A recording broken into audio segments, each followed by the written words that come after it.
Hey, welcome back to West of Everest. I am Lee Benson. He is Grant Benson, and it's time to talk OU football. An interesting road matchup for the Sooners this week as they go on the road on Saturday to play Temple in Philadelphia. OU is 2-0, and so are the Owls. Temple's dominated so far through 2 games, and I'll just say it right off the top. This Temple team is going to be much better than the Temple team that OU saw to start the season in 2024. So how will the Sooners react to coming off of a big home win over Michigan? That's what we will talk about today. Plus, we'll read your 3-word reviews from that Michigan game. And, of course, at the end of the show, we will make our picks. So without further ado, let's say hello to Grant for the first time. Grant, hello. Hello, Lee. Kind of an odd, feels like an odd week so far. Going out, I mean, obviously coming off the high of the Michigan game, and then knowing that you have to go on your first road tilt of the season, and typically, right, you're preparing for some sort of hostile road environment. Don't really think that is going to be the case this weekend. In fact, I would not be surprised if the OU contingent there in the audience is probably louder than the Temple fans. Would not surprise me whatsoever. But I think it's just a weird game. This is not really a game that I can remember them ever playing for the most part. And I do know this game was scheduled like a decade ago, so my assumption is that was some sort of Joe Castiglione chicanery, thinking of like, oh, we want to recruit the Philadelphia area, which Pennsylvania's got some good players. It's, I mean, an abstract kind of a good idea, but definitely makes for an odd week leading up to it for sure. How much Temple do you want to watch? How much research do you want to do on Temple? I mean, they won 51-3 last year when they couldn't complete forward passes, and by they I mean our Oklahoma Sooners. Fortunately, that does not appear to be the case anymore. And when we talk about this game, this matchup is a lot more interesting, honestly, than I thought it would be before I started doing research on it, and that's because this Temple team is very different, specifically at head coach. But we'll get into that later in the show. But first, let's do something that we did not do on the post-game podcast, and that is read some of your 3-word reviews from the OU Michigan game. And let's start on the West of Everest Facebook page. That's been around the longest for the most part. We really appreciate you guys going to the West of Everest Facebook page and liking that page. And then, of course, if you're watching on YouTube or have not watched on YouTube, go ahead and subscribe to the show on YouTube as well. We appreciate everyone that's done that and left comments and all that fun stuff.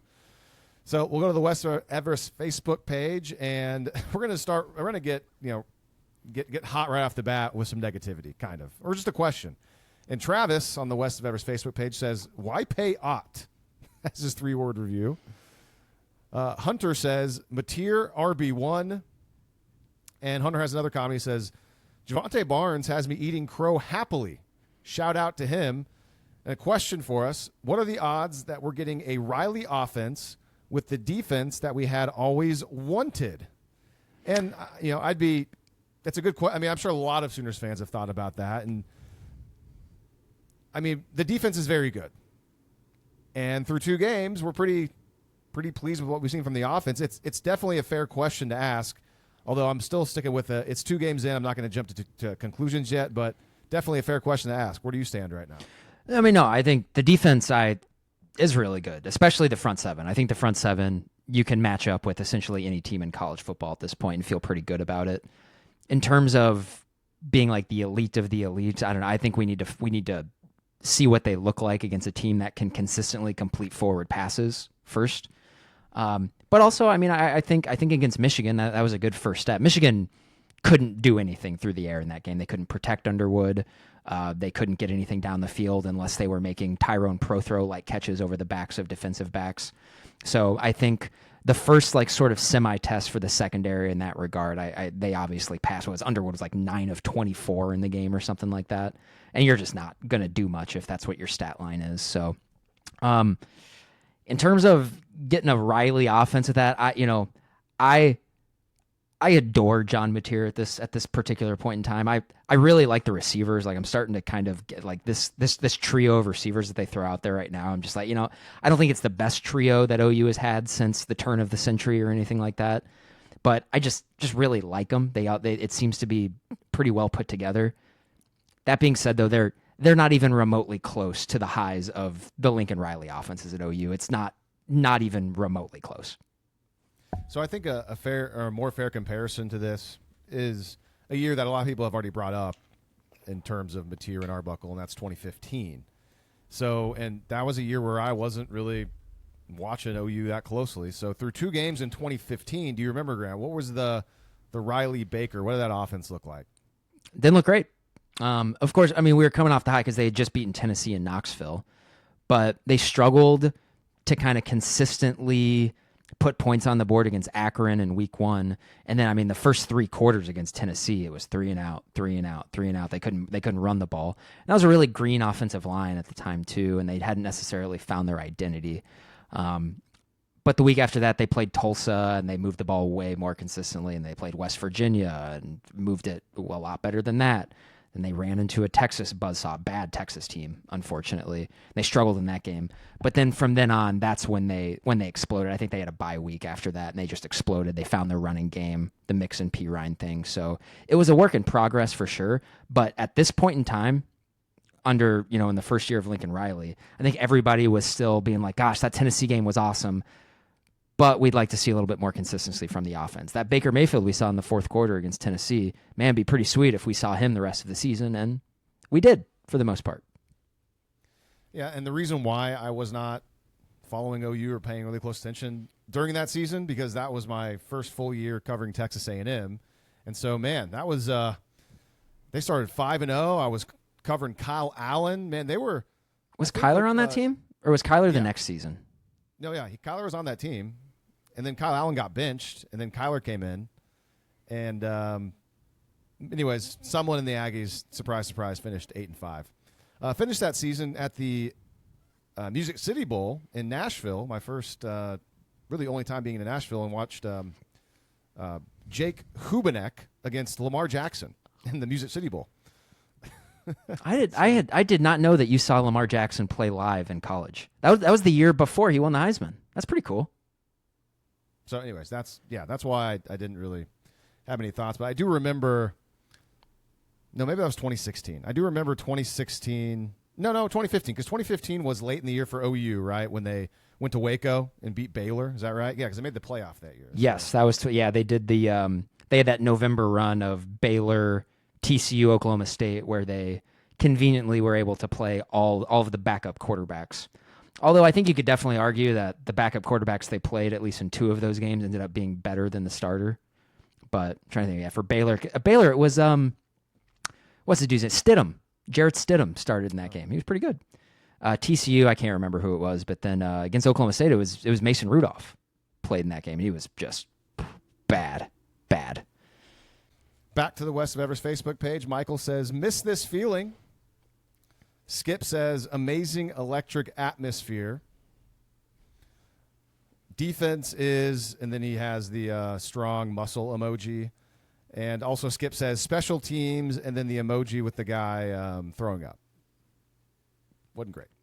Yeah, not great. I wish they caught punts better. Low bar. Super low bar. Wish they would catch punts better. Let's see. Shane's got a few. I'll just read one. Shane says, Vinny's signature win. I love that. Other people that listen to the show are starting to call him Vinny. Good. Great. I would say his signature win is still 2023 Texas, but that's up there. I'd say that's number 2. That's his number 2 most signature win for sure. Vincent says, special teams horror and also great team win. Sorry, can you enunciate that bit? Did you say horror? Horror? Special teams horror. Okay, thank you. Like Appreciate a horror it. movie. Got to make sure we Scary. can't put an explicit tag here on Spotify and YouTube. Don't want to do that. Tim says, undisciplined is coaching. Justin has a few. He says, room to improve. Barnes was positive, and Canick played well. Harry, longtime listener, Harry. Hype man. Says, big game Brent.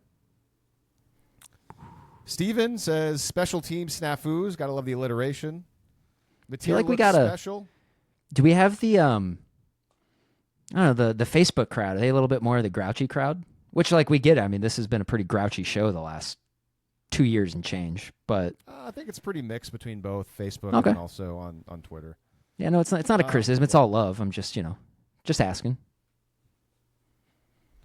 Yeah, Matt says this is definitely on the positive side. Matt says we take those, and he adds wins over top 15 teams by 11 points while still having clear room for improvement. You better believe we'll take that. Made it harder than it had to be, but so much better than the alternative. Indeed, Matt is correct. Isn't that kind of the cliche? It's like you still played well, but as a coach, it's like there's still plenty of stuff that you can work on and practice. That's like the coach's dream. Oh, yeah. And we'll finish up on the Facebook page with, well, we're going to get some negativity here. This is, and I know this was not liked by many, but we'll read Jared's. Jared said, well, I guess, here we go. Jared's 3-word review: Michigan offense putrid and fart noise victory.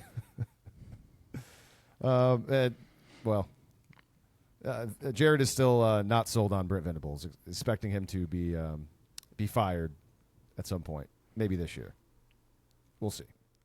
Yeah, I can see why you would say that, but like there was also, I mean, I think Michigan's offense is going to leave a lot to be desired. I think they're probably going to struggle numerous times in the Big Ten this year, I would guess. I mean, if you can't throw the ball consistently, you're always going to struggle at this level. But also, I don't know. I mean, they really only gained yards like on 4 or 5 plays the entire game. 25% success rate. They weren't doing anything. They were not a successful offense. I would say that's OU doing what they were supposed to do against that offense. You listen to. Never mind. Not gonna choose hate right now. I'm just gonna move on. Good. I'm glad that you're growing up a little bit. Here we go. The vibes are good, everyone. This is we. Yeah. I thought that OU should win that game against Michigan, but there was still part of me that was just like, yeah, they're not going to win. They're not going to win. And I think part of that is just the last year and a half of OU football, and then part of that too is just me being a jaded Cincinnati Reds fan. So people who follow Major League Baseball can understand what's going on in that regard. Do you have the Twitter ones up, or you want me to read them? I sure do. I can start in on the Twitter ones. All right, we're going to start. Benson tweets. Go for it. That's your Twitter handle. Thank you. Sure is. And thank you to everybody who left a 3-word review here. We're going to start with friend of the pod and friend of the Bensons, Brady Trantham. He says, "Stop screwing up!" exclamation point. So you got look at Brady. I'm pretty sure he's referencing the muffed punt, which I think is the thing that kind of just left the door wide open for Michigan. Even though they didn't score after that, right? Didn't they miss that's when they missed the field goal, wasn't it? Yeah. Pretty sure it was. It was either that or that was the well, that was in the first half, and they didn't. Their punter. Oh yeah, that's a good point. That's a good. Who cares? Hey, can I add something real quick? Yes, you can. Something that. Hey, can I say something? Can I say something real fast here on my podcast? Of all the podcasts I listen to, which I listen to a lot more OU podcasts now than I used to. How about West of Everest being? We were the most positive, man. We didn't talk about negative stuff until like 40 minutes into our post game pod. Like every other show, almost immediately was like, yeah, this is great, but hey, like all the bad things that happened too. Like, how about us being Mr. Positive? Hey, look at us. You believe it? Not me. Wow, I couldn't believe it. Like normally we're the ones that jump out and like, hey, yeah, that's great, but here's all the bad. Like no, I made a point. Likes and dislikes, man. A lot of likes in that game. We're going to go likes, and at the end, we'll talk about dislikes. Yeah, I don't know. It was pretty easy. I was very pleased with that game on Saturday. I was. I mean, that's the most pleased I have been after an OU football game since probably I'm like trying to be really precise here. Probably since they blew out West Virginia in November of 2023.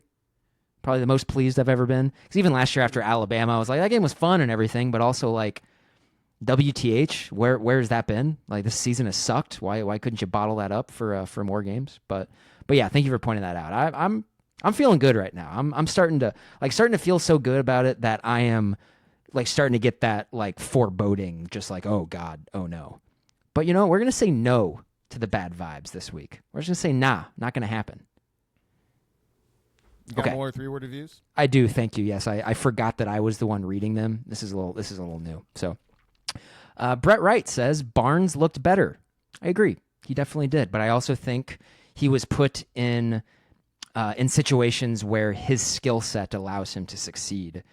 I think if you are expecting him to be the bell cow of your offense, you're going to have a bad time. If you need him to block, he seems to be really good at that. And if you need him to bang his body into guys and get like tough yards in the fourth quarter, I think that's much more geared towards his skill set. Rhonda Wilson says, it can never be easy.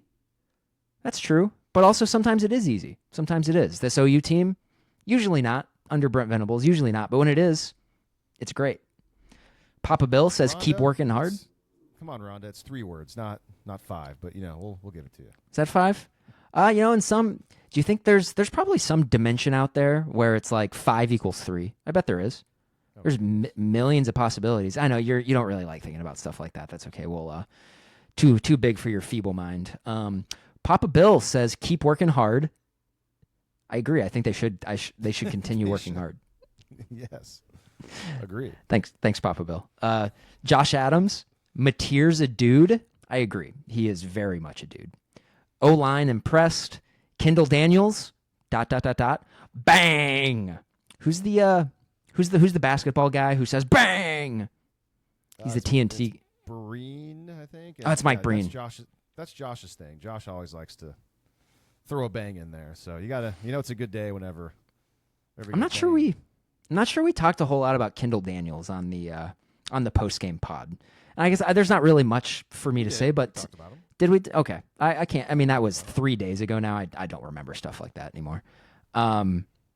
What I will say about Kendall Daniels so far is that through the first 2 games, he looks like the best of Kendall Daniels that I saw when he was at Oklahoma State. When it's just like, that guy's a good player. That's a really good player. And I think for the first time in his career, he's playing around other really, really good players. Except that one. There was a linebacker at Oklahoma State who was is that Malcolm Rodriguez? That guy was really good. But other than that, the personnel on defense at Oklahoma State the last 4 or 5 years has sucked quite a bit. Anyway, Val says Brent knows defense. And you know what? He's spelled defense with a C at the end. So it makes me wonder, Canadian? European? I don't know. Who knows? Who can say? Who can say?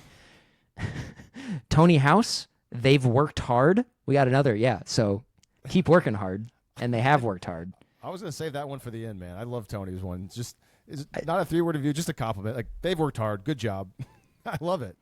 And as somebody who is at times allergic to hard work, got to appreciate that for sure. Boomer, that's his Twitter handle, and it's the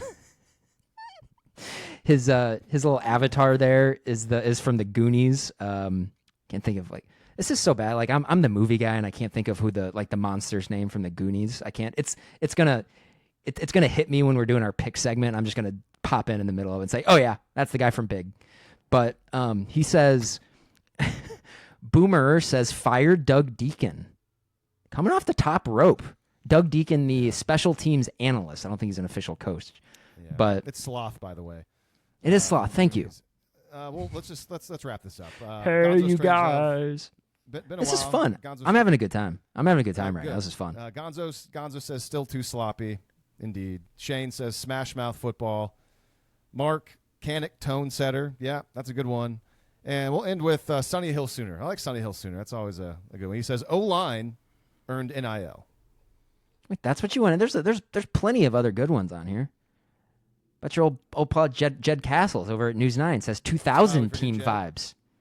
2000 team vibes, huh? How about that? I will say, I'm usually not want to bring up the 2000 team because I think the older that we get and the further we're removed from it, you realize kind of how charmed that season was and how it's like, and if you're more of a superstitious person, I am, you start thinking gosh, I think OU may have used up all of their good fortune in that season for the remaining 2 decades. Because I think OU's probably had 4 or 5 teams that are better than that 2000 team, but just didn't have the good fortune that team had. But man, would that be cool 25 years later if they just kind of had another little magical team like that. But we'll see. I mean, the fan base is kind of young now. I think there's a lot of fans who weren't even alive during that. Isn't that crazy to think? Indeed. All right, thanks, Jed. Appreciate it. And also, hey, got another one of my friends, Steve McGehee. Steve's always looking ahead, man. Says go beat Texas. Come on, Steve. You trying to trigger me? They got Temple next, Steve. Sealy, this is where but also, I mean, there's nothing wrong with looking ahead to Texas. I mean, I do the same thing. I really want to beat Texas. Go beat LSU. Go beat Alabama. Go beat Missouri. Yeah, I want to beat those teams too, but beating Texas is a big deal. That's one of the things that just kind of puts a bow on the season a lot of the time. And you're like not into like going back and like revisiting games and stuff. That's so silly. Such a silly thing. You don't win a championship when you beat Texas. Yeah, I know, but you want a hat. But Texas is bad, and anyone who likes Texas is bad. So, it's just I would like to beat them and pulverize them if necessary, and it's always necessary. So I'm just wow. You really want to just kind of work through these three order. You want to go fast, quick. Are we already at like 30 minutes? I don't even know. I'm trying to keep We're trying to keep this like tight. 22 minutes. We're oh, BS. We're not at 22 minutes. It's ridiculous. Yes, we are. We are. Okay. Yeah. Let's turn the page. I'm sorry. Okay, Lee. Ben Arbuckle and Brent Venables met with the media Big clock guy over here, okay? Big clock guy. Let's go. Jeez, you just threw me off. Now I'm going to have to start over. Ben Arbuckle and Brent Venables met with the media on Tuesday. And Lee, this was your pretty typical pre-Temple media thing. There wasn't a whole lot that really stood out to me. I'll get to Vinny here in a second, but there was one thing that Ben Arbuckle was talking about that I really appreciate, and anybody who's been listening to West of Everest over the offseason, I hope could appreciate as well. So somebody asked him a question about Jaren Kanak, and I'm sorry, like I watched these through the official Oklahoma Sooners YouTube page, and they don't do a very good job of getting a mic on guys who ask the question. So I apologize for not knowing who asked the question. That's typical. It's a press conference, so everybody takes the same feed, so they don't have a mic pointed towards the audience. So nobody's got good question audio. Fair enough. And so, question was asked about Jaren Kanak, and Arbuckle just kind of did the typical, like, he's a really hard worker. He's a great athlete, but he just shows up every day like a professional mentality, and he works. But it was a follow-up question to that that really caught my ear, and it referenced a guy that we've referenced on this podcast a few times from Washington State last season. Their tight end H-back Cooper Mathers. And so I'm gonna have we're gonna show Ben Arbuckle here. I want to it's about a 2-minute clip, and I apologize for the audio.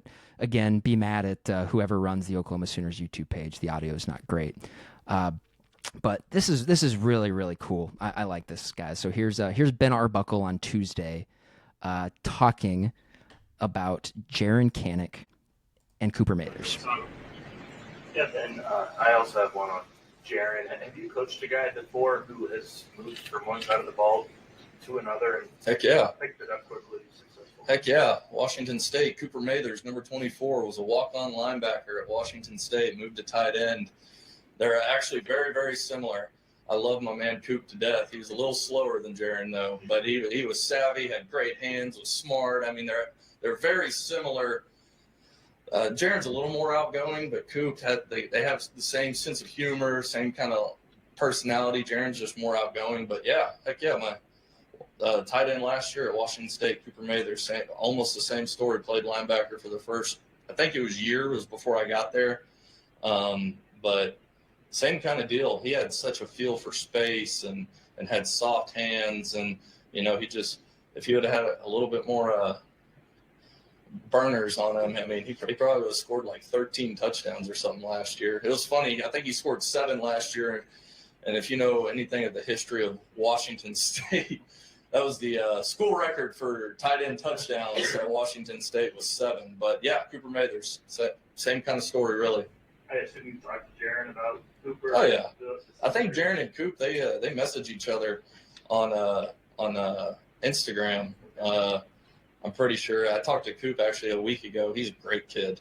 Dad owns like one of those fish markets in Pike's Place there in Seattle, so he's chucking fish right now. But I talked to him last week actually, and he said that him and Jaren had like DM back and forth, especially early on whenever we got here, because Coop made plays last year, and Jaron would see it whenever we were doing like install cut-ups or something, and I hit him up and be like, dude, you're awesome. Or maybe ask him a question of like, if he wasn't getting something at the time, because Coop was really smart, ask him a question of, okay, hey, whenever Arbuckle says this, what exactly does he mean? Stuff like that. So yeah, two great kids right there.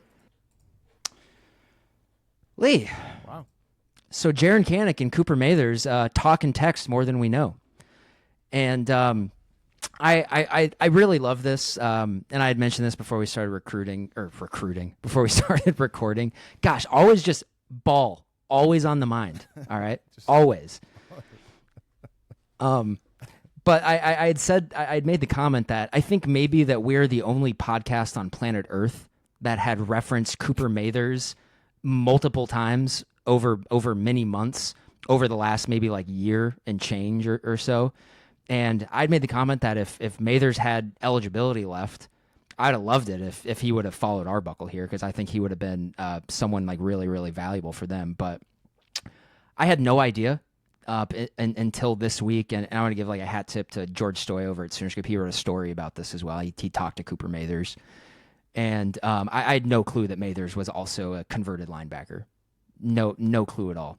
So it makes me wonder if, because I know it was this winter kind of when that happened, and it was after Arbuckle already came in that they started to convert Kanak. And I wonder if that was just immediately kind of his thought is like, well, this kind of worked with him over here, and this guy a little bit better of an athlete, so maybe this will work. And I wanted to use this as sort of a launching point to talk about Jaron Kanak, because I've rewatched that Michigan game about 2 or 3 times since we recorded on Sunday. I got to tell you, I think Kanak's really good. I think he's a genuine weapon for this team, and I love that Mathers was brought up just because like he constantly showed up to me when we were doing the John Mateer rewatch in the offseason as a guy. Didn't show up like, in terms of like volume. I think he only had 16 or 17 catches a season ago or something like that. But he always showed 13. Thank you. He always showed up in big moments. He made a lot of big plays. And it was just like, gosh, it'd be sweet if OU just kind of had just like a little gadget guy like that who could fill that role.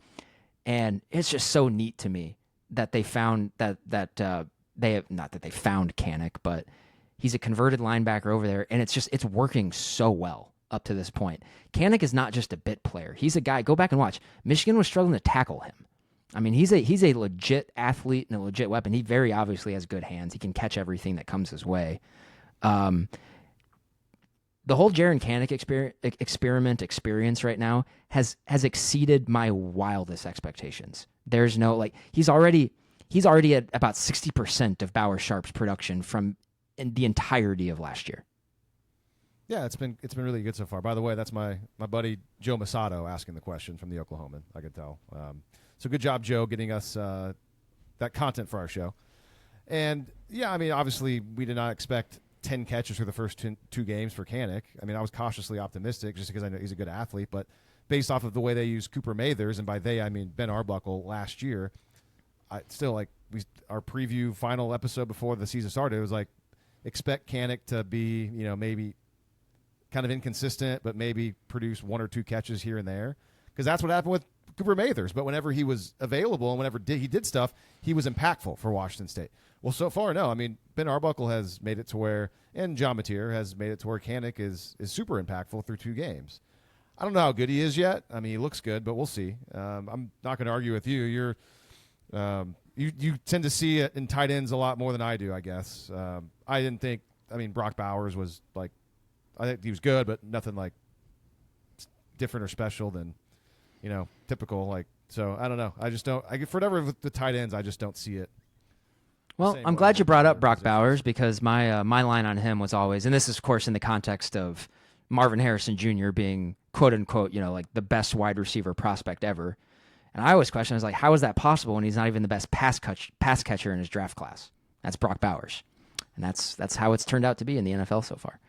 So, no, I think you have someone in Kanak who is, I think, very reasonably at this point, probably like on pace. If his production keeps up, he's going to have a 1,000-yard season. I don't think that's going to happen.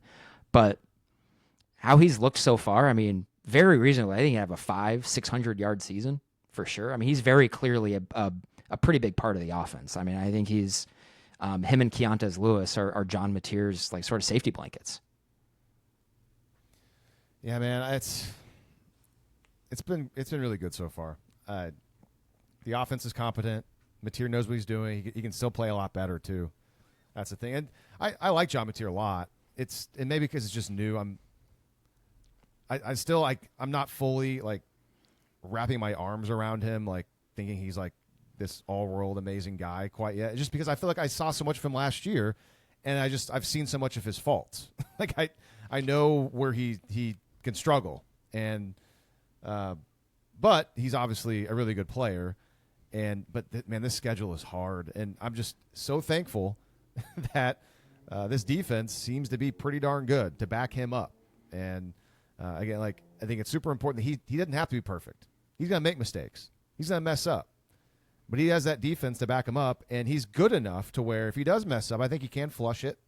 And you hope that Arbuckle can find something and put him in better positions moving forward in that game to get back on track. So it's going to take time. I mean, I don't know. I guess you in 2015 make that comparison again. Probably after the Tennessee game, a lot of people really came around on Baker Mayfield, I would imagine, with that comeback.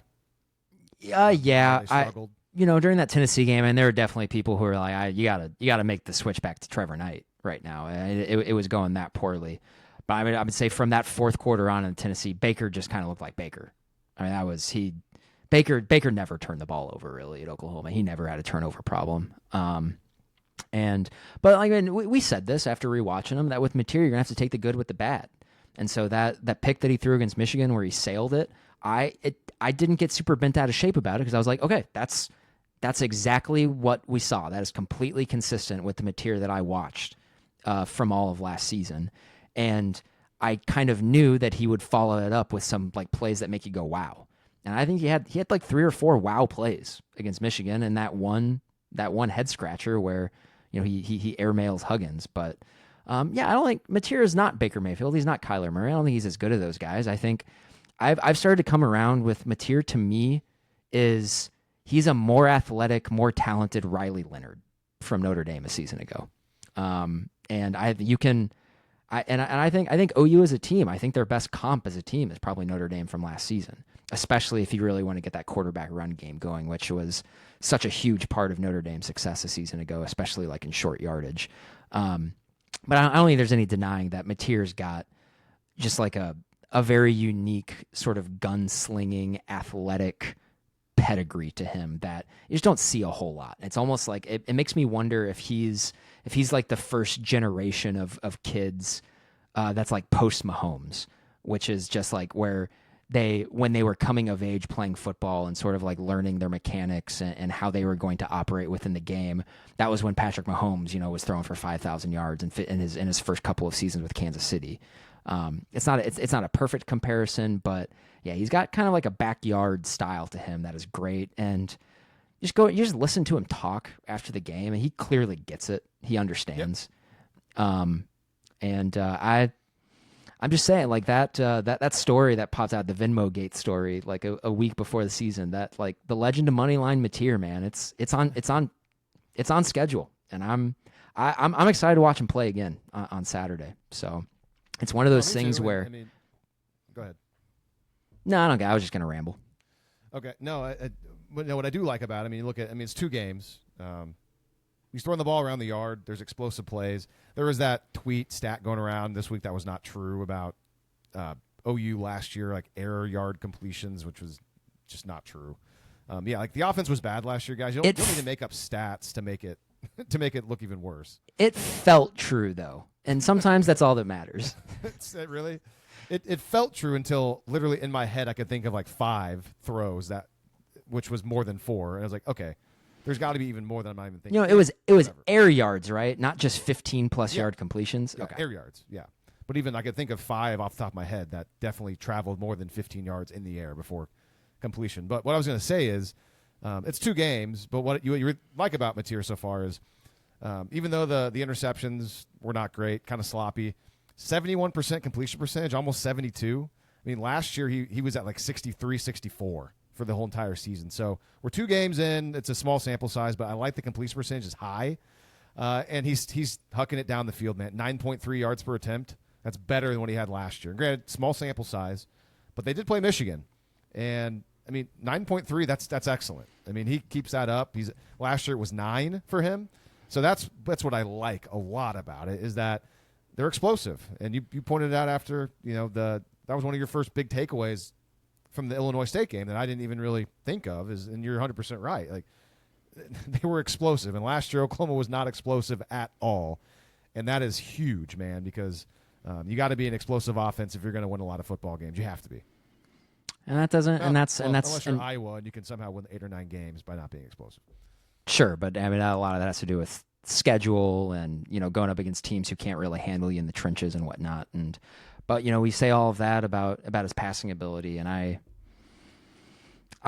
it's not fully what makes him special. He's just a hell of a runner. He's a great running quarterback, and gosh, if they can get their other running game going with their running backs, that's just going to make him much more deadly. It's going to make him more explosive too, which I think is it's fun for me. And I know you don't really like him running, but he's good at it. He's good at it. I know he's good at it. It's not win games. I guess it's not that. I don't know, man. I feel like a lot of quarterbacks with athleticism can also be good at it. It's just not like that. They don't do it as not much. like that. Yeah, they probably could. No. He's got a wiggle to him that most running backs don't have. I don't know about that. Michigan's got some really good athletes guy on defense, and he was making those guys miss. Javonte Barnes has never made a guy miss in college in his life. Well, yeah, but a lot of running backs and people are better at running than Javonte Barnes. It's my issue is the problem. Like, I have no problem with it if he's healthy. It's just you can't rely on that, man. You can't. It's incredible that Lamar Jackson has been able to do what he's done and is active, and he still doesn't get hurt, which is really impressive. He does a very good job at it. Josh Allen's this big dude. He runs a heck of a lot more now, it seems like, than he used to. And he's able to stay. And Mateer didn't get hurt last year, so maybe he's just one of those guys. I hope so. I hope he's one of those quarterbacks that just doesn't get injured. But he's also his body, and especially his lower body, is really similar to a Jalen Hurts. It would not surprise me at all. I guarantee you, at the end of the year, after they play 13 or 14 games or whatever it is, that Hurts in 2019 probably is going to have more rushes than Mateer did this year. Like, it can be done. I think his body. I think he's got the body type is right. Now, does that affect him throwing the ball later on? That's like what I'm kind of worried about. If his explosion and his accuracy starts to dip on there, then maybe you can start saying, it's because of a lot of these hits that he's taken. But I don't know. Like, in this era of these guys getting paid, I'd assume Mateer's getting paid over $1 million this year. I don't care about the next level. Win games now. You're being paid millions of dollars. You got to win now, and do your just whatever you have in your toolbox. Use it. On the bright side, I don't even want to go there. I'll censor myself. You can't just. Nope. You can't. Nope. It's not interesting. Let's move on. It's clearly not. If you're censoring yourself, that means it's really good. But whatever. Tell me. I'm not trying to put this out into the ether. Nope. Not going to put it out in the ether. Oh, okay. So it's a superstition thing. Okay. It's not necessary. We're going longer than I thought we would. So that's fair. All right. Tee us up, Lee. All right. OU 2-0. Temple 2-0. It's now time for the OU opponent superlatives. We still have not found a better name than that. Grant, go. Thank you, Lee. This is the Bad Boy Mowers OU opponent superlative. You can't laugh. Presented but anyway, by Taco Bell. It's brought to you by Nissan. Okay. On Saturday, OU will make their first road trip of the season and play their first ever football game in the state of Pennsylvania against the Temple Owls of the American Athletic Conference. The Sooners defeated the Owls 51-3 last year on the opening Friday night of the regular season. Stan Drayton was the head coach at that time, but he was fired in November of last year after a 3-7 start to the season. Temple has now turned to K.C. Keeler to lead their program.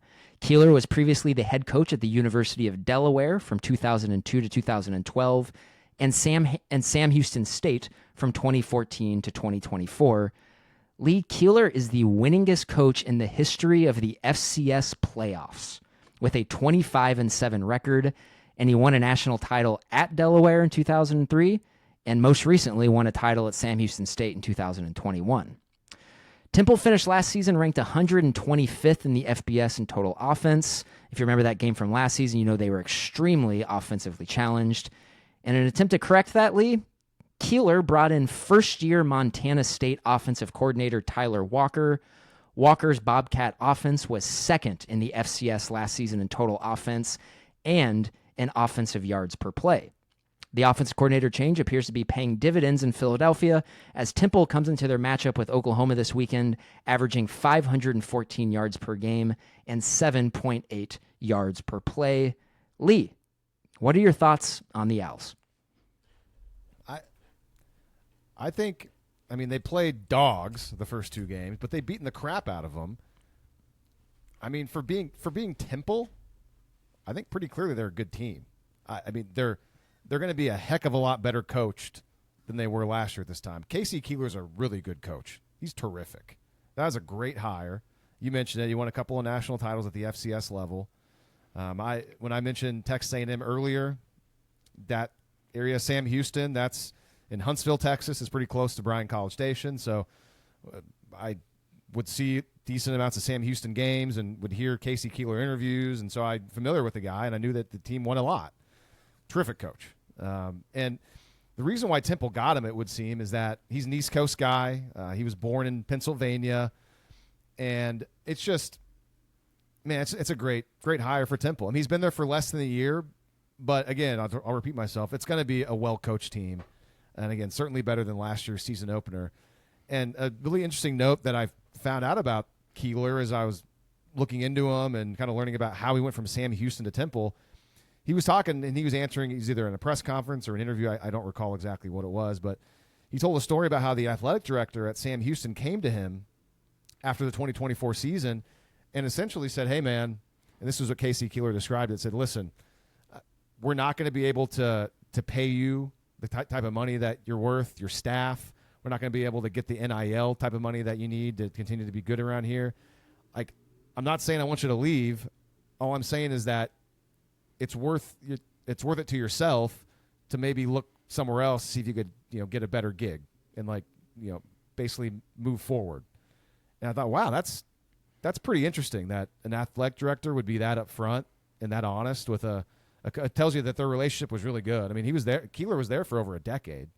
He has 11 seasons, 2014 to 2024. I believe that would be 11 seasons.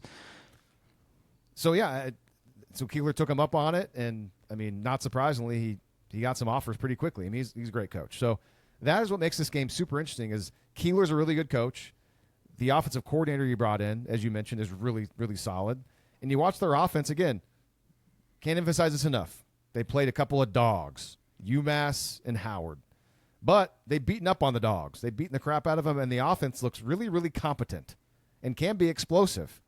And the quarterback we could talk about, I'll pitch it over to you. The quarterback, we didn't see him last year against Temple. We probably should have. We probably should have seen this guy because he played most of the season, but he didn't win the starting job. Yeah, I remember doing a little bit of research on him prior to the game last year. I was kind of surprised that we didn't see him last year. He was a transfer from Rutgers. So, and he had started multiple games for Rutgers as an underclassman. So he's a guy who has experience playing in, I almost said Power 4. He's got experience playing in a Power 2 league, playing against a Big Ten schedule like that. And he's been great through the first two games. He's been really efficient. He's been explosive. He's got 9 touchdown passes to no interceptions in the first two games. Evan Simon. Did I not say his name? I'm sorry about that. Oh, Evan I didn't Simon. say his name. So okay, I thought I said his name, but you don't. Maybe I know. Maybe you said it in the superlative. I tuned you out in the superlatives. I was doing something else. So. Okay, yeah, you were doing some work for our new sponsor, Bad Boy Mowers, I think. So, I know you don't put a lot of stock in this metric, but I kind of do like the ESPN QBR metric because it just takes into account essentially how important it is, like how you contributed to the biggest plays of the game that swung like the winning probability the most. And through the first 2 weeks of the season, Evan Simon is second in ESPN's QBR metric, which means he's just been really good. He's been really buttoned up. He's been a really good player. I watched a little bit of their game against UMass. I didn't really Didn't really care to watch much of the Howard game. And I'm kind of right there with you. I think it's very clearly a competently coordinated offense. They complete forward passes really well. They're on time with everything. A lot of pre-snap movement and motion. They get themselves into some really good looks. And so, obviously, I think the Michigan offense from a week ago can throw a lot at you in terms of bodies and athleticism. And I don't know if OU is going to see any quarterbacks this year that have more athletic ability or quarterback ability than Bryce Underwood had. But I do think that Temple's offensive coordinator is better than Michigan's. I think by quite a bit, to be honest with you. And I think if OU has shown any sort of weaknesses on tape in the first couple of weeks of the season, this guy's going to find them and he's going to pick at them and he's going to see what they can do against them. And so I can't really tell you how much of a night and day difference it is watching just one kind of cut up of their game against UMass versus what we saw last year when they were in Norman. I mean, it's a totally different operation. They look like a good team. I think they're a bowl team. They're going to play in a bowl game and they play in the American. And so I think they can probably scrap 4 victories in the American Athletic Conference this year. So I don't think that this game is. Actually, let's say this. Let's kind of back up a little bit. As I've been listening to a lot of the other podcasts in the OU, cinematic podcast universe this week, and also kind of sleuthing around the message boards as I'm wont to do. I've been very surprised in seeing that everybody's been kind of on the same page here with circling this as sort of like a trap game. And it's a cliche. I mean, they're coming off like a high emotional victory at night. They're going to be playing in probably a half-empty NFL stadium where, it's probably not going to be that loud. If it ever is, it's probably going to be your fans that are a little bit more loud. You're playing against a team that you have a very clear, distinct athletic and talent advantage against. And then also next week, you're playing your first SEC game at home against Auburn, against Jackson Arnold, which everyone's going to be fired up for that game. And so this is your very, very cliched, typical 18 to 22-year-old college guy trap game. And it seems to me that everybody is acknowledging that. And that includes, like I said, all of those podcasts. And that includes the message board guys, too, who are typically like, oh, gosh, we shouldn't be in a game with these guys. We should run them off the field. Everyone kind of seems to be on the same page. Everyone is kind of expecting OU to come out sleepy. And I think, I think that's pretty smart to expect something like that, sort of like temper your expectations in that regard, especially because they looked pretty sleepy against Illinois State for the majority of the time, too. And Brent Venables does have a track record of treating games like this as sort of like a scrimmage or working on things. And so I'm interested to see how everything plays out in that regard. Because I will tell you, and I'm trying to tell myself to expect this and not to be too disappointed if we do end up seeing this. But, man, if they come out and they go 3 and out in their first possession and Temple's clearly got some schemed up stuff on offense that's working, and they're kind of moving the ball down the field bit by bit, and OU kind of looking like they're shaking the rust off from the game last week, I'm going to be pretty disappointed. My mindset is, this is game 3. That was a really long off season. First time you're going on the road, they should be fired up to play this game. They really should be. If Brent Venables is, and I hope that he's singing this right now in the locker room, but he's got to know that this is your classic letdown spot. He's got to know that. And him and the coaching staff, they need to be playing that up in practice all week. Like, hey guys, this is typically when a team like you coming off a big game next week, this is when you guys kind of show up and look like crap for a while. I'm going to challenge you to not do that. All right, I'm going to challenge you to treat this opponent just like you would any other opponent, because that's how you build a really good program. That's what great teams do. They go to work, they treat every opponent exactly the same. And that's not totally true. Like, obviously playing Alabama is going to be different than this. But your preparation needs to be the same. And the way that you mentally prepare yourself to go play a violent game needs to be the same. And so, all that being said, yeah, if they come out and they look sleepy and all that, I'm going to be really, really disappointed. Really disappointed because, man, there's nothing better. Playing college football with all your friends, and it's only the 3rd game of the season. It's a young season at this point in time, and you're playing against a team that should present a schematic challenge at the very least. This is a good coaching staff who is really going to pick at your weaknesses if you have them, and but you're a lot better than them athletically, talent-wise, physically. Man, come up and impose your will a little bit and take it as a challenge. Don't be that team that sleepwalks through this. What do you think about that? Well, the defense should. Oh, I'll tell you, some parts of the defense should be incredibly excited for this game. The secondary and the edge rushers, because this team can throw the ball around. If you're Cortland Guillory, if you're Gentry Williams, hopefully he's healthy, and if not, Dave Von Jordan, like the secondary players, I'm pumped, man, because this team with Evan Simon, they have shown the ability to throw the ball around better than the first two teams Oklahoma's played so far this year. And I want that challenge. I want to get some interceptions. Challenge me. I want to get, because heck, there was nothing there for Illinois State and Michigan. And then your R. Mason Thomas, no sacks yet, I don't believe yet this year. Like I want to get after the quarterback. Let's get some. So I think they should be super pumped to play. Offensively, it's going to be kind of interesting because it's hard to judge this Temple defense. It's probably not very good. They haven't really seen anybody good yet. I don't know. So we'll see about that. Evan Simon, their quarterback, he's been great. I mean, 9 touchdowns, no picks so far this year. He's completed like 80% of his passes, 12.1 yards per attempt. I mean, that's awesome. I mean, that's like ridiculous. So like based on the numbers, weirdly through the in game 3 against Temple, will Oklahoma's secondary finally be tested? I mean, I don't know. And I do have a funny note on the quarterback Simon. So I did go back and listen to our show from last year when we were previewing the game and talked about it a little bit earlier. Temple did not name a starter until game day. So when we recorded last year, we didn't know who was going to start. So we kind of went through all the 3 possible quarterbacks who could start the game. And you and I thought that Simon was the favorite to start, ended up not being the starter, obviously. But like his career stats in 3 years at Rutgers going into that were really bad. He only had 5 touchdown passes, 7 interceptions in 17 games. His low completion percentage, really low yards per attempt. So far with his new offensive coordinator, his game has totally been transformed and changed. And instead of Simon last year, they went with Forrest Brock, who was a JUCO transfer. And Brock played so well for Temple that he was effectively benched after 2 games for Evan Simon.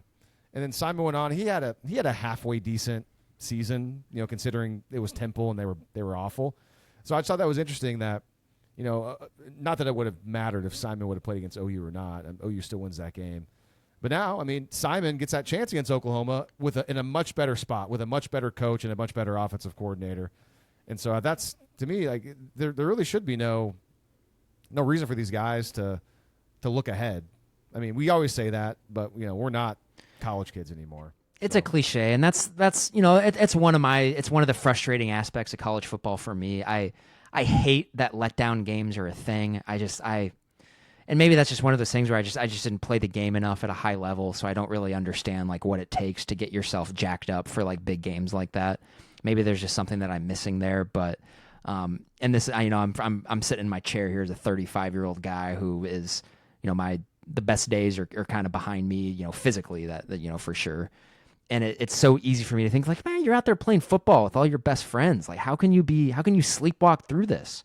It's your first road trip. Be fired up about this. You're going up against a team that's going to present a schematic challenge, but you know that you're better than them. It should be fun to go out there and test yourself and challenge yourself against these guys. Put up a lot of points. A lot of tackles for loss, a lot of sacks, stuff like that. If you're a defensive back, a lot of opportunities to jump routes and make plays and get on TV and all of that stuff. I'd be so fired up to play this game. And so I really hope that that's something that we see out of this team this week. Just like something that comes through on the television set when I'm watching it, just a want to be there. I'm so happy that I'm here playing this sport right now. And because that isn't always the case with college teams, especially in a spot like this. And so I'm kind of circling this game as, man, if OU comes out with their hair on fire and they look ready to play and they bury Temple early, I'm not going to say that like that's going to make me start getting excited, but that's going to be another data point that I point towards and say, okay, this team does have a little bit of a different juice.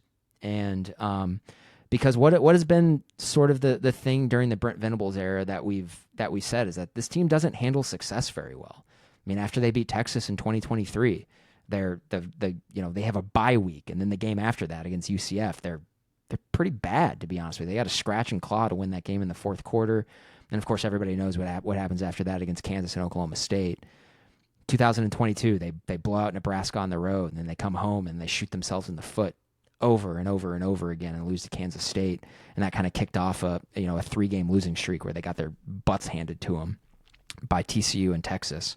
So, and last year they never had any sort of opportunity to fail with success because they're just a bad team. So we'll see what happens. You could argue the Alabama game happened, and then they looked like you sure could against LSU. Thank you. Yeah, thank you for pointing that out. That was such a disappointing game. So if they can come out and they look really good early, I don't know, guys. Maybe like Homer Grant might be back, where I'm just like, let's go, let's ride. And so I've really enjoyed rewatching that Michigan game. I have. They look like a good football team, and I'm talking about OU, not Michigan. So, all right, Lee. When OU's offense has the ball against Temple's defense, what do we want to see happen? Take them seriously. That's number one, and I think they will. I hope so. I shouldn't say I think. But more precisely, and this is not surprising, I want to see Oklahoma run the football with somebody other than their quarterback and do it consistently. I like Torrey Blaylock, but I know he played last week, and we didn't even really acknowledge that he played, and we didn't think he was going to play.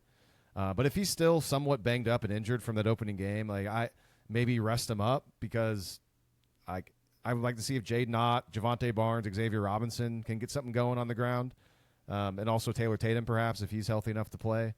But then again, I say take Temple seriously, and since Blaylock's been their best back, maybe he should not be sitting out if he's good to play. But if his shoulder is still kind of injured and he can maybe take a week off and rest it, that'd be helpful. But Temple's looked really good against bad teams.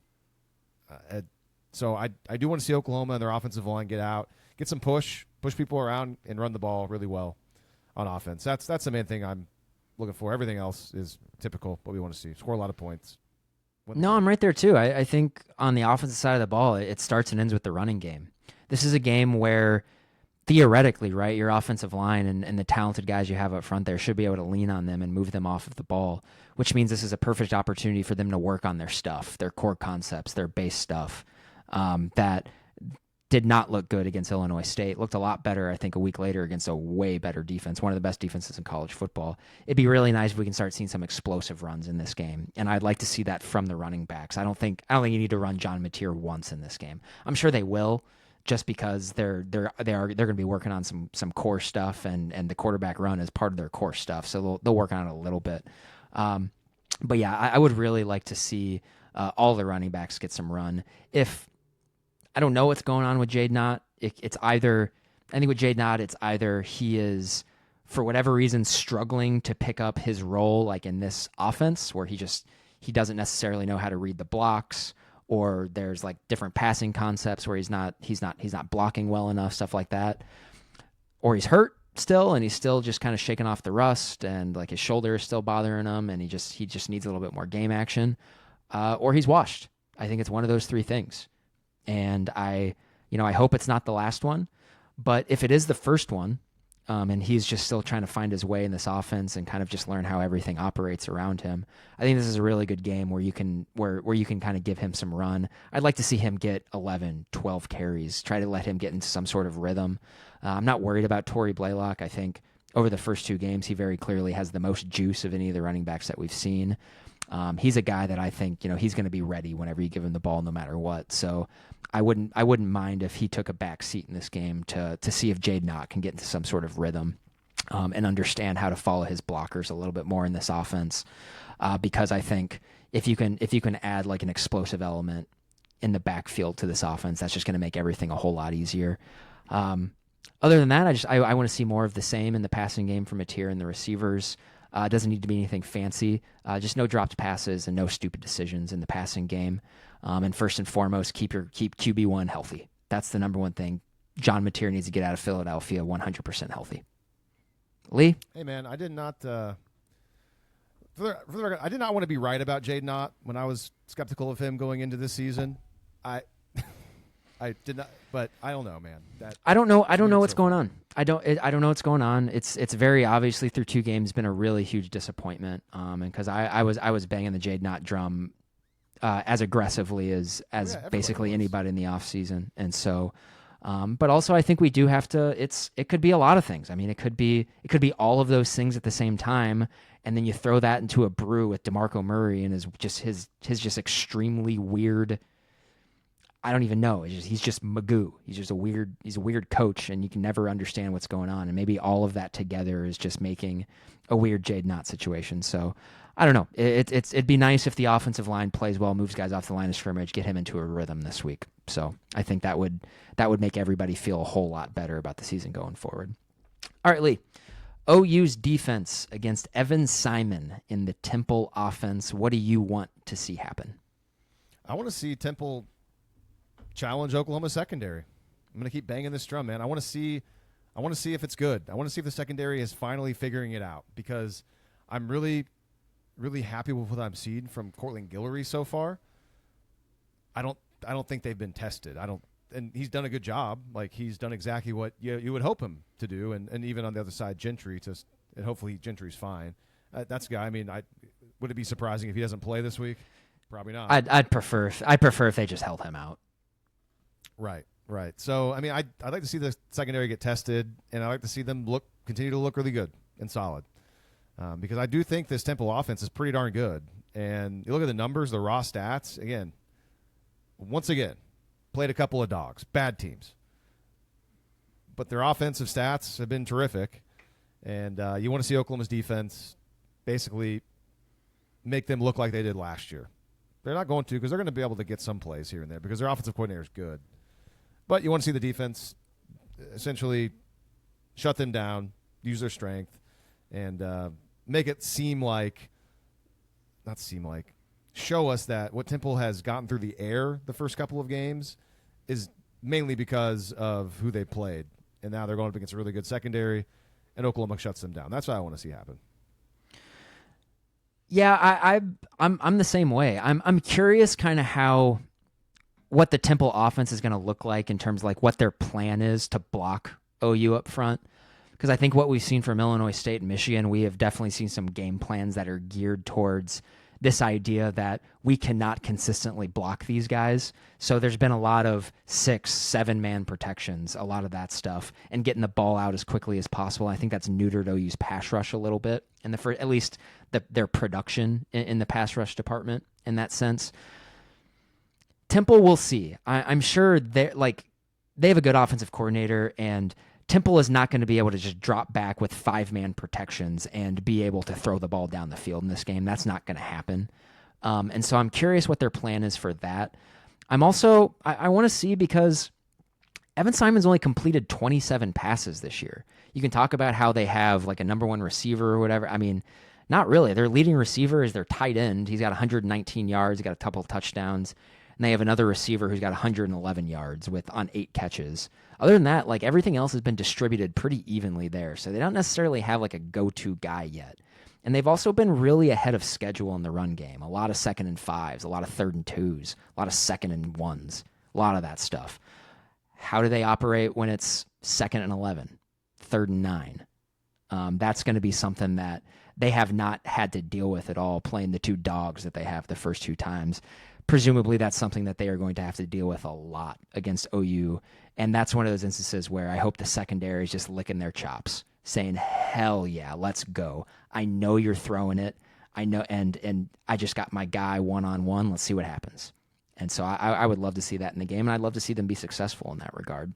So that's kind of like my new thing, watching the game plans of different offenses this year. It's like, what do they do with protections? Are they obviously trying, like, getting people inside, like keeping people in the box to block because they don't think that they can handle OU's just sort of base pass rush one-on-one? I'm really curious to see what teams do to try to get around that, because I think Michigan had a game plan where they were doing a lot of that, and it made them play left-handed. I'm sure that took away a lot of what they wanted to do because they weren't able to block up front. That's clearly going to be a problem for Temple as well. Let's see what, like, a genuinely great offensive coordinator that I think that they might have. Let's see what his solutions to that problem are. So, all right, Lee, what do you think will happen in this game against Temple on Saturday? I don't know. Excellent podcasting. I don't know. Ask me again later. I don't know. I think OU's probably going to win the game. Well, I mean, I hope so. Yes, I also think that's probably the outcome. Yeah. I don't know. I mean, OU was a 23.5 point favorite. It's on a 21.5 now. So some money's coming in on Temple. I think a lot of people playing the number there probably, or playing the situation for sure. I think OU will probably cover. I think they'll find a way to beat them by more than 21. I'm very curious how many points they'll allow, because I can see the defense giving up some. I mean, again, if this is the same kind of defense we've seen the last 3 years with Venables, they're going to give up some big plays in the passing game. I mean, they're against a team that knows how to do it. I mean, what have we said all last year? When Oklahoma played a competent passing offense, they gave up some stuff through the air all the time, even sometimes when they didn't play a competent passing offense. So we'll see if things have changed. You have to be one game. So I'll say Oklahoma wins, like, I don't know, 42-14. Okay. I don't know. I'm feeling pretty positive about this game. I kind of want them to come out with their hair on fire, like I said earlier, and I'm going to choose to believe that that's what's going to happen at this point in time. So I think they can, and I think they should run Temple off the field a little bit. I think they're so much better on the lines of scrimmage, and I want them to lean into that and come out and play hard in that sense. And I'd really love it if we saw Michael Hawkins in the game halfway through the third quarter. I think if that's what's happening, you've had yourself a pretty darn successful first road game. In terms of a score, I'm thinking more along the lines. I'm feeling pretty bullish on this OU defense. I think the defensive line is going to make their Temple's offense, I think, their life really difficult in this game. I think they're going to be in a lot of third and longs throughout the course of the game. I think OU will win something along the lines of like 44-7, something like that. 5 touchdowns, 3 field goals, something like that. Maybe get Tate Sandell off the snide a little bit. Maybe he can hit like a 40-yarder. But I'd really like to see them just impose their will on the defensive side of the ball and not really let Temple do anything. Just in the play before it starts at the line of scrimmage, stuff like that. All right. Yeah. We got some. All right. We got some picks to get to, but I guess we can talk about some SEC games if you want. Well, I mean, we usually go through it. Are there anything that kind of stand out to you? I mean, Wisconsin and Alabama it's a helmet game for sure, but I think Wisconsin's pretty bad. Alabama rebounds from their loss against Florida State by destroying ULM last week. Who is the real Alabama? I don't know. I can tell you, I'd really like to see Alabama struggle in this game because I would prefer them to just not be very good. That would be a good thing for Oklahoma. Yeah, fun fact, I'm scheduled to be in Tuscaloosa. Oh, that's right. That game is going on. I don't think I'll be going to the game, but we'll see. I mean, it's 11 a.m. kick, so a lot of one of my best friends went to Wisconsin, and he's got a lot of friends going to the game, and so going to go just randomly for a Saturday or a weekend in Tuscaloosa. But yeah, we'll see what happens in the game. The rest of the games, I honestly haven't even really looked at. Arkansas Ole Miss is kind of interesting. Interesting game. And then of the ones we're not going to talk about in picks, maybe Vanderbilt, South Carolina. Yeah, no, I mean, I think there's 3 really interesting SEC games this week. And we talked about those are like the Arkansas and Ole Miss, Vandy and South Carolina. The other one we'll save for our picks. Actually, there's 4. There's 4 really good SEC games this week. Just kind of interesting. How's the conference going to play out? So, let's see here. Other stuff. Oregon, off of beating Oklahoma State by 66 points, goes and plays a body clock game at 11 a.m. against Northwestern in front of like 6,000 people. That could be kind of like a sleepy game. That's one of those where it's, I don't know. That's Oregon's favored by 27.5. I wish that hook wasn't. I wish it was like over 28, because then it would be Well, kind of yeah, like, that's why to me it's not. like, would love Northwestern, love to take Northwestern in that game. Other than that, I think it's kind of interesting. USC has been really good in their first 2 games of the season. They go on the road to play Purdue, and I think Purdue's probably really bad, but they got a new coach there. I think Barry Odom is Purdue's coach now. Yeah, Barry Odom's a good coach. Yeah, he's a good coach. And so, but that was the thing last year. USC really struggled with their games where they had to go east and play in the Big Ten. And so they're 21.5-point favorites. I'd be kind of curious if they can cover that spread. And then my Golden Gophers are playing the Pac-12 after dark game on ESPN, playing against Cal. They're 2.5-point favorites in that game. Don't really have any thoughts on that game. I just kind of if you like college football, that's just sort of like an interesting matchup. The Gophers going to Cal to play a 9:30 p.m. game in the third week of the season, I think is just sort of a fun little deal there. So, Yeah, all right, Lee. That's the charm of college football. That's why I love all this shakeup we've had of late. You see a bunch of unique, different matchups all the time, where you didn't get that all the time. I like new. I like new fun because there's so many teams play each other. It's fun. Have very close friends going to that game on Saturday night in Berkeley. Shout out to Jake and Dua. That should be a pretty fun time. I hope there's a lot of Gopher fans there. I was at that. We were all at that game against UCLA last year in LA, and at the Rose Bowl is basically a Gophers home game. So I'm kind of curious if that'll be the same thing in Berkeley. So, all right, Lee, on to the Week 3 picks. You're having a great week or a great year so far. You went 5-0 last week. You're 11-2 this year. So you're gonna make some people some money. Yeah, I should do the math on that. If you put $5 or whatever on each with the VIG, figure out what the ROI is on that. I don't know off the top of my head. I could probably do some quick math. But am I making any money off of it? No, because I'm in Oklahoma, so I can't. You're clearly But it's feeling fun, it, though. yeah. It's a lot of theoretical dollars you've made, and that's... Well, the thing is, yeah, and again, like we talked about this all the time. Like it seems like every year, at least one of us, we get to the end of the season is in the black. Like we're doing, and this is a free podcast. We're not expert college football gamblers, but it shows you that if you just know a lot about the sport, and also if you kind of just understand numbers and stuff, and you get lucky here and there. I say all this, if all of a sudden I decided to start selling picks or like went public and stuff, I probably would start to lose because like it gets in your head. There's more pressure on you. Maybe you go against your principles. This is for fun. So hopefully if you're out there and you're in a betting state, you're, I don't know. I wouldn't take my advice this week. I'm probably due for a bad week. It's a tough week. But This is a tough week. There's some interesting lines this week. Say I was 2-3 last week. I am 6-7 for the season. So hovering around 500, one good week can kind of put me into the black. So all right, Lee, we are going to start 11 a.m. on Saturday morning on ESPN. This is an interesting game. The 12th ranked Clemson Tigers are 9.5-point favorites on the road at Georgia Tech. And I got to tell you, it's a fishy line. Super, super fishy line.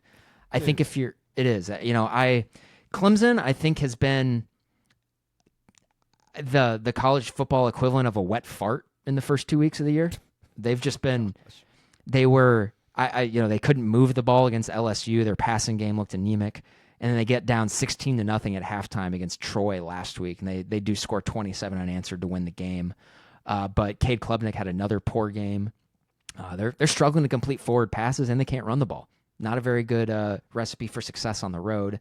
Still 9.5-point favorites over a Georgia Tech team who, it's a Georgia Tech team that we know a lot about at this point in time. It's Haynes King, but I think there is question about how healthy Haynes King is going to be. He didn't play last week. Okay, hold on a second. When did you put this line in? It would have been yesterday morning. So is it wrong now? I'm seeing Clemson 2.5. Whoa! Are you dyslexic? Whoa! No! It was definitely at 9.5.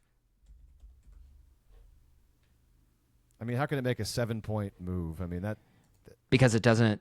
Well, I'll tell you why. Because I still think a lot of these models are still have a lot of our preseason expectations built into them. And I know like SP Plus has Clemson by like a little over 9 points as a 9-point favorite in this game. And like I said, Vegas and SP Plus track very, very closely. I think there's just a ton of money coming in on Georgia Tech because the line doesn't make sense when we think about how Clemson has looked this season. All right, so I'm looking at an article that came out 2 days ago, September the 8th. And at that time, according to BetMGM, it was Clemson 6.5. I don't think it was ever 9.5. That doesn't make any sense. Okay, well, so you think I'm a liar? You calling me a liar? Huh? Calling me a liar? I think there's a way to check line history here. I think there is. But, I mean, we should go off of what it is now. I mean, it's 2.5 now. This is, I mean, well, at 2.5 now. This is why this is. Like, here's real quick. Like, when I saw 9.5, and you said it's fishy, you're right. That is fishy. That would make me think, okay, I'm taking Clemson because it should not be that high. There's a reason it's that high. That seems like a trap. It's not 9.5. So okay, well, it's like, all right. I didn't go and update these beforehand, so give me a little bit of grace here, right? We're not all buttoned up like Mr. Perfect Pants over here. Mr. Perfect Pants. Oh man, that's me. Why can I not find NCAA football? There it is. I'm just super intrigued by what the line move has been on this. And I can't seem to find the matchup. All right, here we go. Am I here? I go furiously looking at the lines for all these other games on here now. You know what, Grant? I owe you an apology. I'm on the Action Network, and according to the Action Network, and like they get cumulative line. Like it says, it opened at Clemson -9. Boom, baby. I'm not sure where it opened at that, but that's where it's at now. And according to this, the what's the right word I'm looking for? The unanimous line. That's not right. The aggregate or the aggregate. Yeah, it's -3. average. Yeah, but we always use ESPN, and ESPN's at 2.5. 2.5 now. So we'll stick with 2.5 then. Wow, right, we Lee. lost a lot of Georgia Tech value. That's for sure. A ton of Georgia Tech value. Yeah, that's. I guess I'll start. I think that's a pretty easy at this. Well, depends on what you think, because I would have said even at 9.5, I would have said like my vibe is that Georgia Tech's going to win this game outright, just based off what we've seen. But then, how much am I pricing in? What I've seen from Clemson so far. It's not like, I mean, we don't know if Colorado is any good. Georgia Tech had needed a last-second touchdown run from Haynes King to beat Colorado in Week 1. So, I don't know. I think, I'm trying to catch you here. Like, I want to catch you in these standings. So, I'm gonna take Clemson. I think taking Clemson here is probably the sharpest way to go. But also, I want to throw the caveat out there that I really think Georgia Tech is probably going to win this game outright. But I think if you're betting the number, I think Clemson is clearly the team to go with here. Yeah, at this point, unless you love Georgia Tech, there's no reason to even play this game. All the value's gone. So based off of that, like don't even bet. Don't bet this game at this point. Again, unless you love Georgia Tech, take them on the money line. Just take them to win. I'll take Clemson. It's just there's too much. The numbers change too much, and it just doesn't make any sense to take Georgia Tech at this point. And I don't love Georgia Tech in this spot. I don't know enough about them yet. So I'll just take Clemson just based off of history and the steam towards the Yellow Jackets. All right. The SEC game of the week, probably the national game of the week. 6th-ranked Georgia Bulldogs are 3.5-point favorites on the road at Tennessee, Neyland Stadium, a stadium that we will see a game in later this year. This one's interesting. We'll see if it happens. Well, yeah, that's true. I don't know what to do with this one either. Because I think on one end, I think if you would have told me that Georgia was only going to be a 3.5-point favorite in the preseason in this game, I'd been all over Georgia. But Georgia hadn't looked very good. And especially their offense hasn't looked very good. They haven't been very explosive. I heard I was listening to the Solid Verbal earlier this week, and they had a stat in there that kind of was just like, whoa, a stat that if you are a forward pass enthusiast will not make you feel all warm and bubbly about Georgia. In the first 2 games of the season, and they assured me while I was listening to this podcast that they triple and quadruple checked this stat just to make sure that it was right. In the first 2 games, I almost said Stetson Bennett, Gunnar Stockton's average air yard per attempt, as in the amount of yards the ball is traveling in the air before it hits a receiver's hands, is 1.78 yards. They have played What? Marshall and Austin P. Well, clearly Kirby is holding them back, man. Not giving anything away. You think that's what it is, or do you think they just I do you don't think they know. just What if they- stink? I don't know. It could be. I don't know. You know, I'm gonna go with, because this is a battle of 2 teams that I think have looked totally different than what my preseason expectations were. I thought Georgia was going to kind of regain a lot of their swagger, and I thought Georgia was going to sort of look like Georgia this year. Not like the Stetson Bennett Georgia, but you know, Georgia was probably my pick to win the SEC in the preseason. And I thought Tennessee was going to disappoint quite a bit this year. I thought Tennessee was going to be kind of like surprisingly like oof bad. And they've looked really good in their first 2 games. They've taken care of business. They put up a lot of points in the process. So just like with Clemson in this sense, I think I'm going to go with what my preseason expectations were, because there still hasn't been enough data points. I think Georgia -3.5 here. If you think that both of these teams are closer to what our expectations were to them than what we've seen the first two weeks of the year, then I think you're getting a lot of value with Georgia at -3.5. I'll take the dogs. Woof woof woof. Did I ever tell you that the Rose Bowl they bark? Georgia fans bark. The Georgia fans mostly were great, or like I really liked all of them that I talked to, and this was 8 years ago now. Stop barking. Grown men should never bark, like ever. And I know that the Thunder like did that stuff, but it's dumb. Don't bark. Please don't bark. So don't bark. That's the. You're right. I mean, all the values, it's come down. I'm kind of curious about the opening line thing, because I know there's like a slider thing. So like, who knows if the opening line, for instance, the last game we talked about, 9 points. I don't know if they're basing that off of like when it opened in, let's say, August. Maybe there's an opening line for it there. And I want to know what the line was after Saturday of last week. And according to what I'm seeing, it was 7.5. And now it's down to 3.5, which I can't even imagine that game after both teams started 2-0. I don't know if it would have made sense a few days ago for Tennessee to open up as a 7.5 point dog to Georgia. Do you think that makes sense? Would they have? I feel like it would be in like maybe 6.5. I think 6.5 is what I swore that I saw like on Sunday morning when it first opened. Okay, so maybe that's what it was. But so yeah, and then a lot of money came in on Tennessee. So all that to say, I know I'm kind of rambling. I'm gonna take Tennessee. I'll take Tennessee +3.5, and I think they're gonna win. And my simple handicap of that is Georgia's kind of oofness on offense and not very explosive. Tennessee, weirdly, I mean, they were really good on defense last year. I think they're going to be good on defense again this year. And it's Josh Heupel, Tennessee offense early in the season, whenever it's a lot more explosive than it is late in the year. Last year, Georgia got them late in the season in like week 10 or 11 in Athens. So I think Georgia's offense may probably not as good as it was last season. Tennessee offense has been a lot more explosive than you'd think.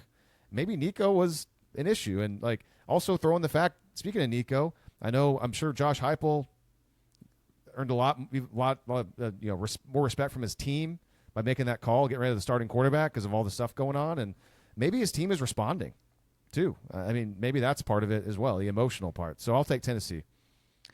I'm kind of curious in that game because we know that the Heupel and the Levy offenses are very, very similar. Those offenses beat up on overmatched opponents, and I think in Tennessee's case, I think we kind of know Syracuse stinks, and they needed overtime to beat UConn this past Saturday, and then I think it was East Tennessee State that they played last week, and so that offense is kind of built to put up numbers against overmatched opponents, and so I'm wondering now. It's like you got UGA, who's got a lot of a lot of NFL guys, presumably on defense, that Kirby Smart has recruited. Maybe this is when it starts, like the tide kind of turning against Tennessee. And this is by far going to be the most talented defense Joey Aguilar has ever gone against. And so I'm curious to see if Georgia just kind of out talents them and gets up in their face and presses them at the line and says, just beat us. And a lot of the times, I mean, that the Levy offense, the Heupel offense, they struggle with that. And so I would assume that Georgia is going to have a lot of that in their back pocket. All right, Lee, in what is almost certainly the biggest game in the CW Network's history, the 18th ranked South Florida Bulls go on the road to play your Miami Hurricanes. Miami is a 17.5-point favorite as of right now. USF probably has the best pair of wins in college football so far this season. Did you watch any of that USF Florida game last week? It was kind of an unwatchable game. It was the Big Teniest Big Ten game that ever existed. I know you probably saw the Florida guy spitting in his face. I've seen people affectionately call that incident a bull spit, which I think is kind of funny. But also that game I think probably effectively ended Billy Napier's tenure at Florida. It's just kind of a matter of when, not if. I don't know, man. This one's tough. I have no idea what to do on this game. I think if this wasn't Miami, if they were playing some other nameless, faceless, fifth-ranked team in the country, I'd be all over that team here. But because it's Miami, I have to think. I have to think twice about it. And I mean, my head says to go at the 17.5 and have Miami cover. But you know what? That doesn't sound any fun to me, and I enjoy rooting against Miami. So I am going to take South Florida. Yeah, this is really a hard one because, one, we have to acknowledge, Mario Cristobal and Miami made us look bad in week one. They took care of business against Notre Dame. And in this situation, I really want to take South Florida because I think UCF might be really good, actually. And that's a lot of points they're getting. But it's also going to be the third straight ranked opponent they're playing, and they're on the road, and that can add up. So this is going to be a brain take, and they want you to take UCF. The books do. USF. Oh, sorry, I said UCF, didn't I? USF.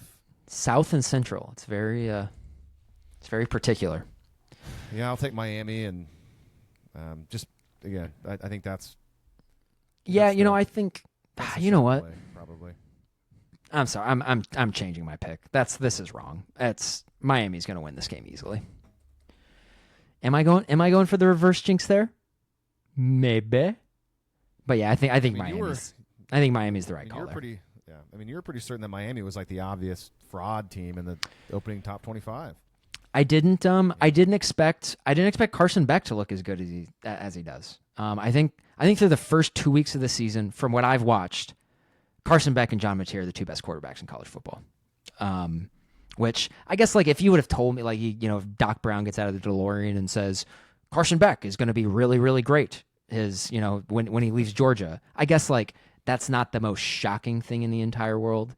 I think I just assumed that he was more of a product of Ladd McConkey and Brock Bowers when he was at Georgia. But I thought Beck looked genuinely really good against Notre Dame. He just looked totally in control. Was just playing the position at a high level. So he wasn't super explosive in that game through the air. And I don't think he really was against Bethune-Cookman either. But on schedule, on time, getting the ball out in the right spots too, I think is really important. So. All right, the another big SEC game. This is the 6:30 primetime kick on ABC on Saturday night. And based off of results from last week, this is also kind of a weird line, I think a lot of people would think. Florida is a 7.5-point underdog at LSU, Death Valley at night. LSU struggled kind of play with their food a little bit against La Tech last week. Didn't look very impressive. Yeah, give me Florida. I'll take the 7 in the hook. They were clearly looking ahead to LSU.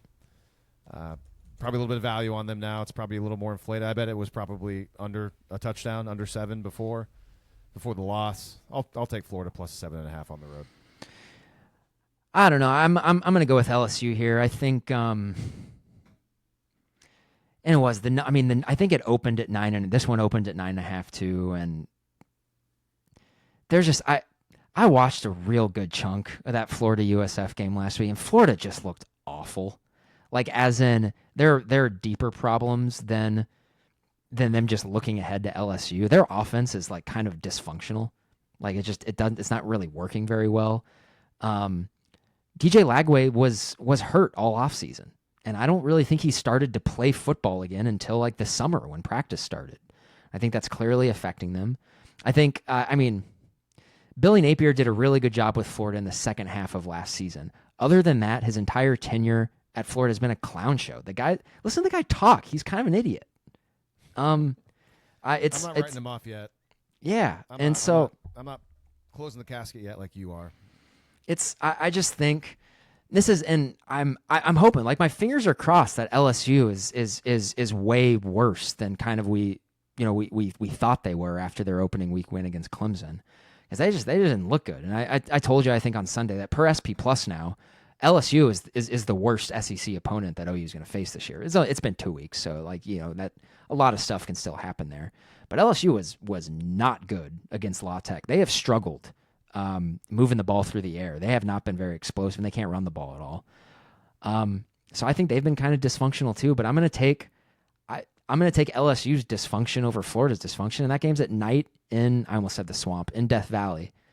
To me, I think that South Florida game really was it for Billy Napier. I think there is real just unraveling potential here for Florida. This game, rightly, this kicks off. I think they play LSU, they play Miami next week, and then they play Texas, and then Texas A&M.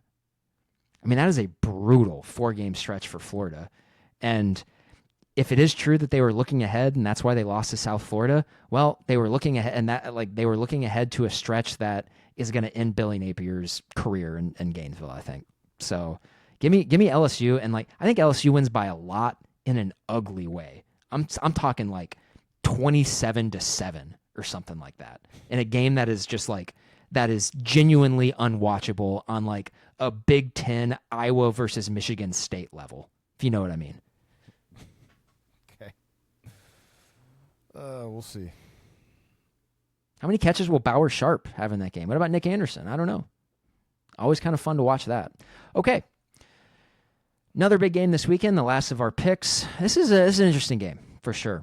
16th ranked Texas A&M are 6.5-point underdogs to the Notre Dame Fighting Irish, 6:30 on NBC. Yeah, this is hard. This is a tough one. 6.5 for Notre Dame. Are we sure that Notre Dame's good? I mean, they lost to Miami. Are we sure Miami's good?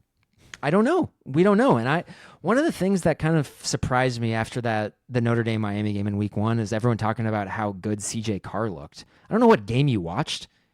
He can't throw the ball down the field unless it's a broken play. I thought CJ Carr did not look good enough for the moment at all. And so, I don't know. Is there like a bit of a kind of like a mirror image thing here? I mean, Notre Dame goes into College Station last year and wins. Does Texas A&M return the favor this year? Although Texas A&M's defense has been, I think, pretty disappointing in the first 2 weeks of the season so far. Oh, you know what? I think I'm going to go with A&M here. I think that's the right play.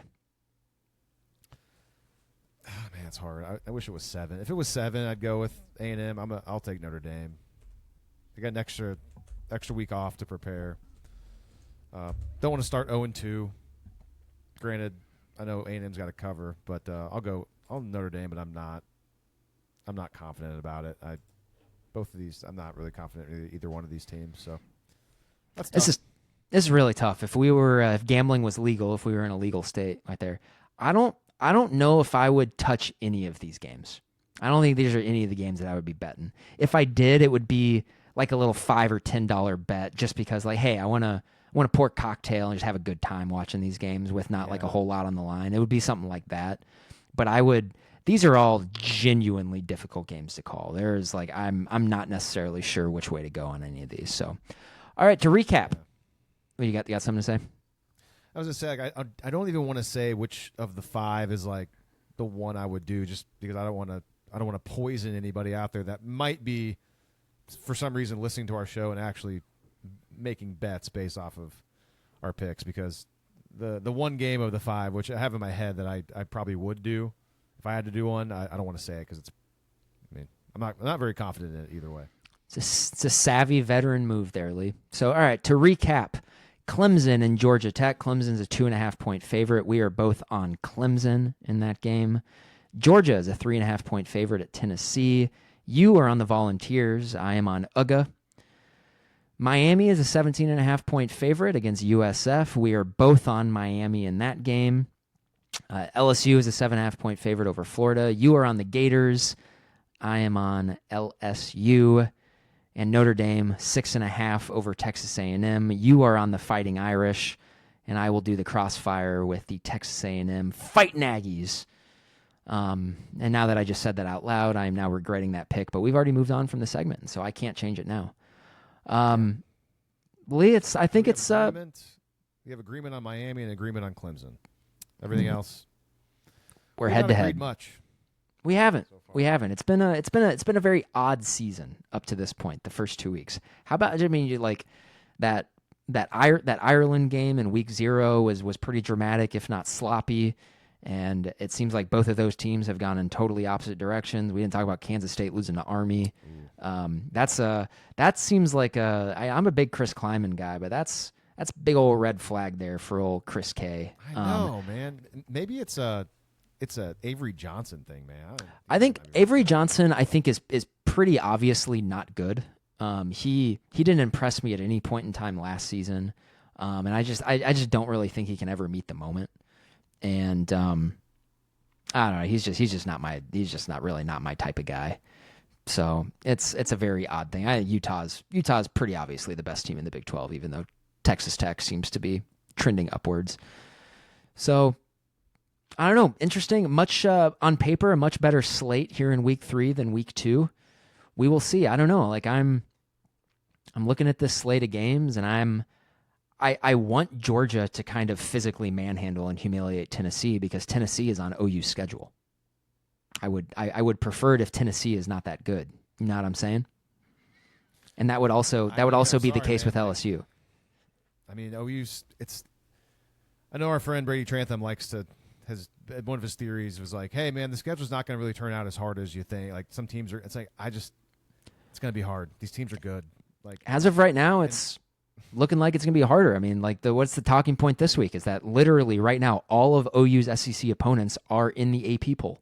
Yeah. Every single one of them. There's too many good teams to where sure, if one team is not as good as you thought, they're still going to be pretty good. They're not going to be old school Vanderbilt and go 2-10, like maybe with like a Missouri where it's like maybe they're going to fall back. It's still going to be a good solid team, like not an easy win. I mean, Mississippi State, who was picked to finish last, basically across the board in the SEC, they just beat the Big 12 champions. Yeah, and I don't think anybody thought that Arizona State was the best team in the Big 12 coming into this season. But Mississippi State wins that game. I think I think Kentucky is probably the worst team in the conference. Especially with Vanderbilt going on the road and embarrassing Virginia Tech. So SEC is good, man. And I think it's a lot better in the middle and the bottom of the conference than we thought. And I think at the top of the conference, it's not as good as everybody thought. And I think that makes it a little bit more interesting for sure. It's more fun.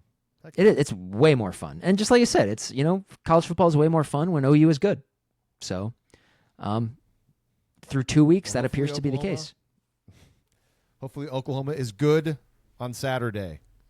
Period. All right, guys. That'll be it for this show. I guess we'll find out if we're going to be back for the postgame. I may not be on the next episode. We'll see. TBD. If you've listened long enough, you'll understand what we're talking about potentially on the postgame episode. But until next time, for Grant, I am Lee. This is West of Everest. If you enjoyed this episode, make sure you subscribe to the show. And if you want to help us spread the word, please leave us a 5-star review. And also, tell all of your friends who are OU fans about West of Everest. You can listen to this podcast on iTunes, Spotify, Stitcher, and SoundCloud.